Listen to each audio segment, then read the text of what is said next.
So the Sportsman are joined by the stars of new wrestling film Walk Like a Panther, Mr. Adam Fogerty and Rob Parker. How are we doing, gents? Yeah, good. Yeah, we're doing good. We're sat in a pub drinking beer, so what's there not to like? It's premiere night, and me and Rob like a premiere, don't we? Certainly do. Turn up to opening of an envelope, me and Foggy. Happy days. So could you start off by telling us a bit about your characters and about the film?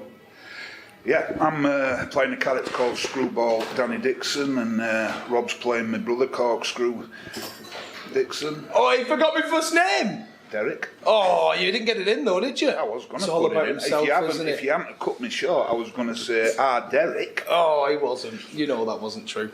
So anyway, it's been like this since I met him on set. You know, we've been bouncing off each other, and I got a phone call, off Danker Dan, because we did a TV pilot for this 7 years ago, and I didn't have a brother in it. And Dan rang me up and said, I'm going to give you a brother, and I said, as long as it's not bleeding Rob Parker. And he said, sorry, Foggy, it's Rob. I said, that'll do for me. And we've hit it off, because we played like both professional rugby league players, haven't we, but different eras. You know, so, obviously his era was a long time ago, and mine's quite current. Just got to get it in. Yeah, well, so he's been devastated from day one when we met on set, and one of the ADs came up and said, are you two playing the Dixon brothers? And said, we are. And he pointed to Rob, he says, you're playing the older one, aren't you?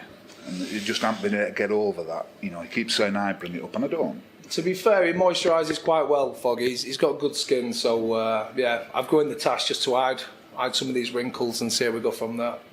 So yeah, we play two wrestling brothers, don't we, that have, when wrestling collapsed in the 80s, decided to go into the ice cream business, and we bought a little old ice cream van, and probably two of the meanest looking ice cream salesmen you're ever going to come across. But we look good in pinnies. Yeah. We look really good, yeah. Yeah. My sauce distribution's on point. So the film's all about friends and community and coming together and under adversity. Because one of the lads, when he finished the wrestling, bought a pub, and we all frequent this pub as locals, and that's our hub, in a community hub, really. And we hear it's going to get closed down, so we decide for one last time, 10 years after finishing wrestling, something like that we're going to put us we squeeze the lycra on, and I mean squeeze the lycra on, but yeah, we did all right. Then there's some good costumes as well in the film, and there's some real kind of eye openers. So yeah, keep your eyes peeled for them. Yeah, so we make a comeback, don't we? And it's funny. It's a funny film. I think because we started playing games on set, didn't we? And my invention was a game. No. Right. He thinks that he invented. There's a game called. He started off called Stony Cup. So when you're in your trailers and stuff, sometimes you've got a bit of downtime on. I've got the copyright at home. We were sat round. We had nothing to do. We were waiting to get called on set. Sometimes we might be waiting around for a couple of hours. And everywhere he went, I was always next to each other in the trailers. So he was like, "Here, Rob, get a load of this. I've invented a game." And he's got a cup and got some stones from about 10 metres away, and we throw the stones in. Technical game. So me and him are kind of playing and stuff like that, but he gets a little bit possessive and kind of, you know what I mean? He tries to think he's the dominant male, and obviously it was his rules, and he played Stony Cup whenever he wants. There was only one rule: get it in the cup. So I made a game up called Pebble Pot. So we got the pot, which looked like a cup, but it wasn't. That's where the tweak is in the copyrights. We put it on a comb. So I raised it up. You see, I changed the angles, and instead of getting stones, we got pebbles. A bit classier than a stone. Changing the house names on Monopoly, really, weren't it? But yeah, so everyone started playing Pebble Pot instead. But then everyone was trying to come up with inventions for new games, weren't they? Yeah, wherever the locations were, and we were in some amazing locations, everyone was just looking round to see what we had, and there was an orange, and there was this roof, and we had to throw the orange over onto this roof and then down onto it. You had to get it up at seven slates on the roof, and then you had to get it into this bucket, and we were playing it for days.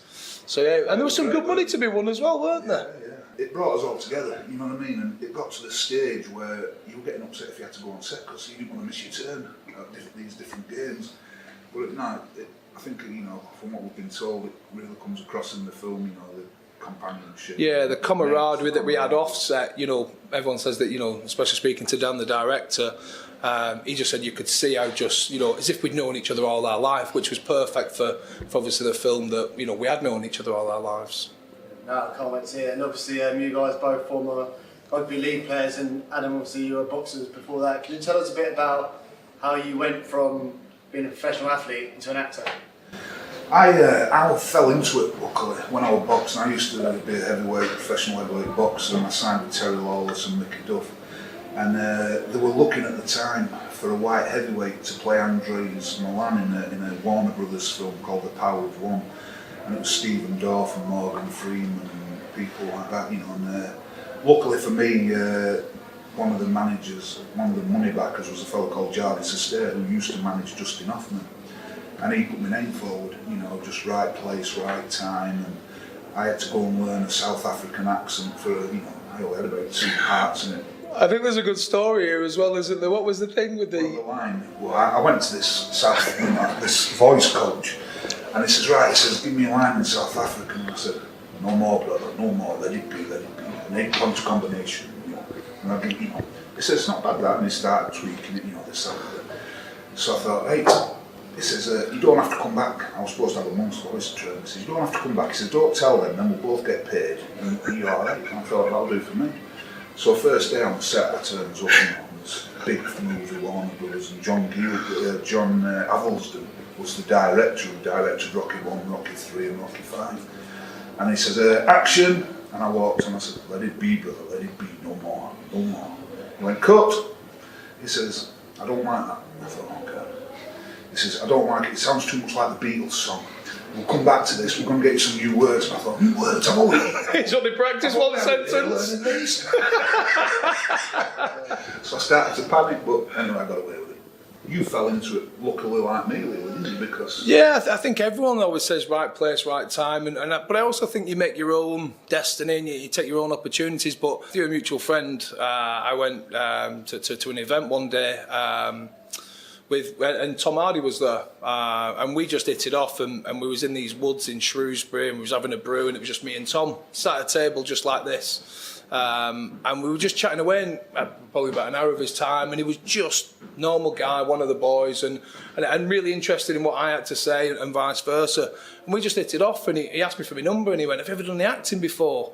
I'm like, give over, mate, you're just saying this because we're here and there's nobody else around. He was like, no, genuinely, like, give me your number and we'll keep in touch. And sure to his word, you know, we kept in touch and been good mates for a couple of years. And then from that, the series Taboo came about. And obviously there was, you know, it was all gritty and grimy and he needed some not so good looking people to be part of his team, part of his gang. And luckily, you know, I got a call to be in that and got into that. And that's where I met Stephen Graham. And then Stephen Graham obviously is the lead in Walk Like a Panther, and Stevie knew that, you know, what was coming up, and obviously his mates with Dan Cadan, the director, knew what about the film. It was about wrestlers and stuff, and he said, I think there's a little gig for you here. He said, normally there's just one Dixon, or there's one of the Dixons, he said, but I think we're going to make them a tag team, and you're perfect for a little role. Are you interested? Well, what's there not to like? So yeah, I met Dan Cadan. We hit it off straight away. I had to do an audition. Did the audition and got the role, so very, very fortunate, and you know, to be around people like Foggy, who's obviously carved, you know, a career from professional sport and rugby, obviously, which was my game, into acting. To be around Foggy, you know, and picking up little bits, and I probably know a little bit more than him now, like. But to be around these kind of well-versed actors who've done different things in so many different genres and stuff, just to be able to be around and soak up as much kind of information that they're willing to give me was a blessing. So yeah, I'm very grateful. It's not bad having Tom Hardy as a mate. What's he like and what sport does he like? Would he be any good as a rugby player, or does he like his football or anything? I remember talking to his dad a while back, and I think Tom used to play rugby a little bit in his younger years. Just one of the boys. Obviously, Foggy knew him from doing the film Legend with him as well, and you know, there's me, Stevie Graham, and Scroobius Pip, who's also in the film. We're all good mates with Tom, and we have a little group together, and we're just one of the boys. You know, he's big into the kind of the military, and he's a massive kind of, you know, advocate of all the military stuff, and just one of the lads, and he's into his mixed martial arts in a big way. So yeah, maybe we could have a little bit of a fight off or something, me against Tom, but be an interesting one that. Nah. So yeah, I want to do a bit of a quick part around talking more about wrestling. Obviously the film's about a group of 1980s wrestlers coming back, so if you guys take it in turns and feel free to give suggestions for each other, but I want you, Adam, you start off, who's your favourite wrestler? In my younger days, it was Big Daddy. My grandma used to take me whenever they came to Halifax to the Civic Theatre. And, you know, when Big Daddy were on the bill, I couldn't wait. And the one at the time that I really didn't like was a wrestler called Rollerball Rocco. And Rollerball actually did a lot of the fight scenes on this, you know, was on like a Panther, doing a lot of, helping out with a lot of the wrestling. And a great bloke, you know. And so it was nice to meet him, but going back as a kid, I loved Big Daddy. See, the tough thing for me, it's just a little bit before my era. So obviously I know of Mick McManus and obviously Big Daddy and Giant Haystacks and all them ones as well, and Les Kellett as well. They were all, you know, so it's just before my era. But then I tipped into obviously the WWF, or the WWE as it's now known, I think. So I was a big fan of like Legion of Doom. I think we'd make a good Legion of Doom actually. See, that's beyond I've not really got into it. So yeah, I was kind of just on that tipping point with all them. They do actually, yeah, and they've got like big shoulder pads. It's a proper not shoulder pads, shoulder pads with spikes on. Exactly.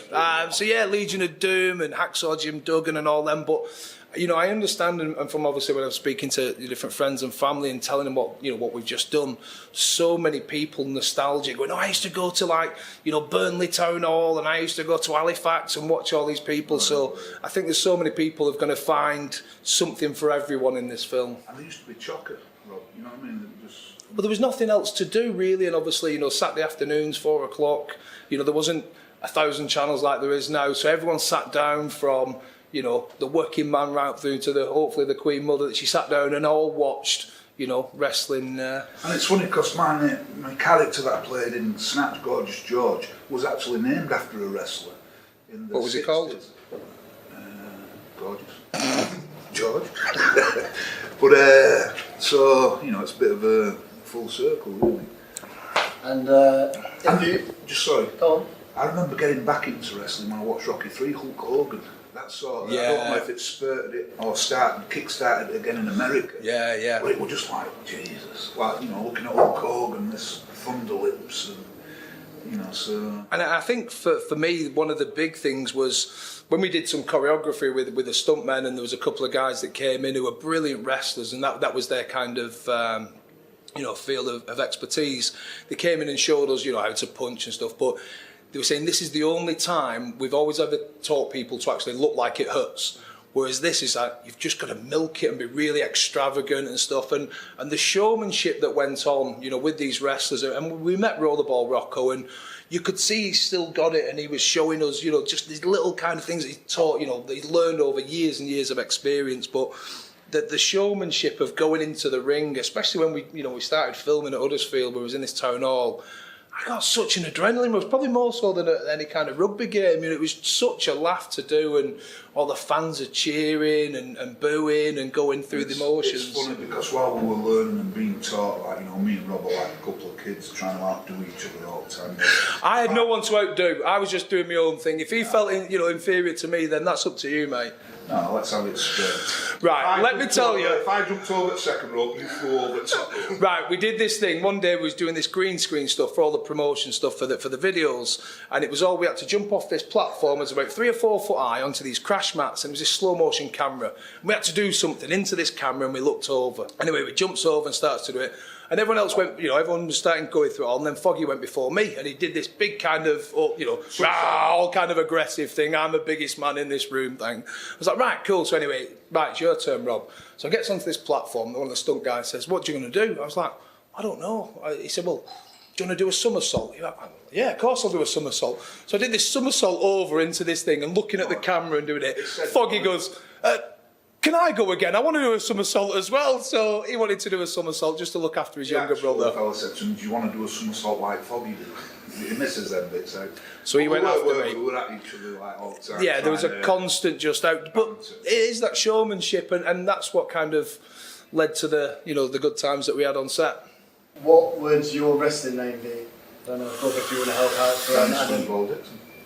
Yeah. I am the screwdriver. Yeah, I'm I don't know, it was kind of, I suppose it's... a real wrestler. Put you on the spot, yeah. It's massively put us on the spot. Think one for me while you think. I could just be the wing nut. Do you know what I mean? I'd go for the wing nut for me. Yeah.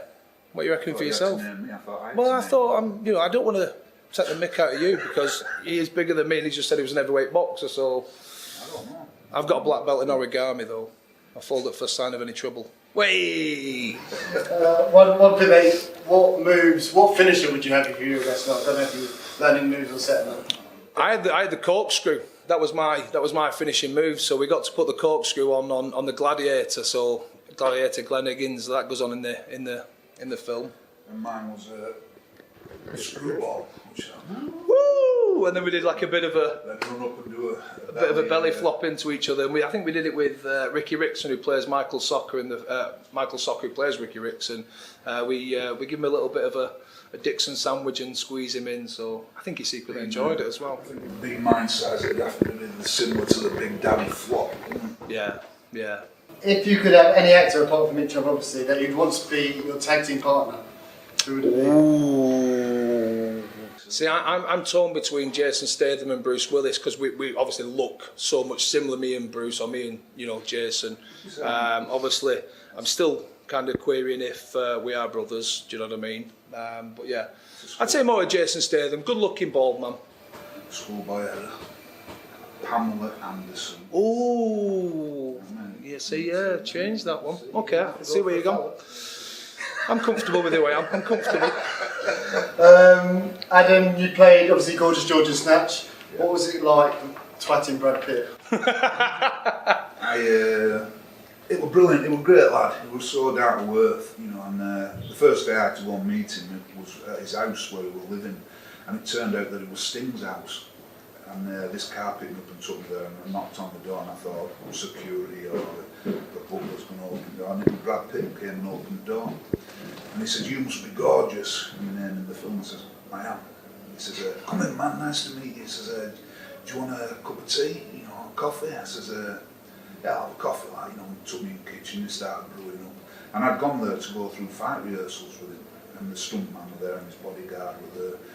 And they said, "Right, we'll get on to this fight, in the back garden, we'll go and do the stunt work." So I get out in the back garden, and Brad had this all-in-one tracksuit sort of thing, like shiny. And the stuntman said to me, he says, "Right, Adam," he says, "Brad in this scene's going to be on all fours." He says, "You'll come up and you'll pick him up under the armpit, and he says, we're going to strap a handle on inside of his leg." He says, "And you pick him up by the strap on his leg." So I said, "All right." He says, "It'll look like you've got him by the throat and you've got him by the privates." I said, "Oh, okay." So he says, "Right, action." So I walked up, grabbed him under his armpit, grabbed over this strap and went to lift him up. And my hand slipped off this strap right into his privates. So within 10 minutes of being in this house, I've got him by the privates. And, after that, he just sort of... How big a grip was it where you was at? Like time. Decent. Oh, okay, fair enough. Take it, I thought... I've never seen anyone move as fast. So no, we were a great lad, down to earth, and what more can you ask from someone like this? Superb, boys. But Adam, 6th of March today, special day for yourself. So the Sportsman bought a birthday cake. Oh yeah, I forgot it's your birthday as well. Happy birthday to you. Happy birthday to you. Happy birthday, dear Adam. Thank you. Happy birthday to you. That's brilliant, lads. Oh, love it. Thank you very much. Thank you so much. Thank you very much. Right, our feet, Rob. Thank you very much. Thank you so much. Great turn. Big scrapple time!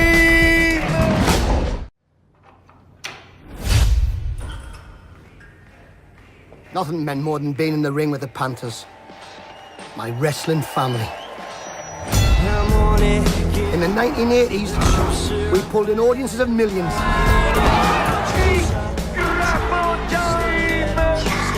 Now we're pulling pints. Free drinks all round. Does everyone want a drink? And I wouldn't change a thing. Shame, really, that this is to be my final pint in here. What are you talking about? We're going to close the Half Nelson. You can't be serious. Be a tosser. If that pub goes, we're left with nothing. So we do the greatest show of our lives. It's not going to be easy. We're trying to turn the clock back nearly 30 bleeding years. You look ridiculous. They called me the sexy C3PO. Mr. Ziggy Barrow. What's Ziggy short for? What you short for, you territorial dancer? The Panthers, you shall all be warriors once more. All right, I suppose so. You lot of eye roll. Not me, mate. I'm clean as a whistle. I've seen pensioners run better than this. A few of them are. Now you've got the chance to make this a fight that will never be forgotten. She's back. Yeah. This is our moment. Watch and learn. Are they swollen? I don't think they're swollen, Cliff. Oh! They're still very little. They're... Hey, keep wafting. Keep wafting, Teddy. Oh, I've got my sight back anyway, that's a bonus. It's time to walk like the Panthers that you are! I bloody love wrestling. You ready for this? I love you, son. Hey?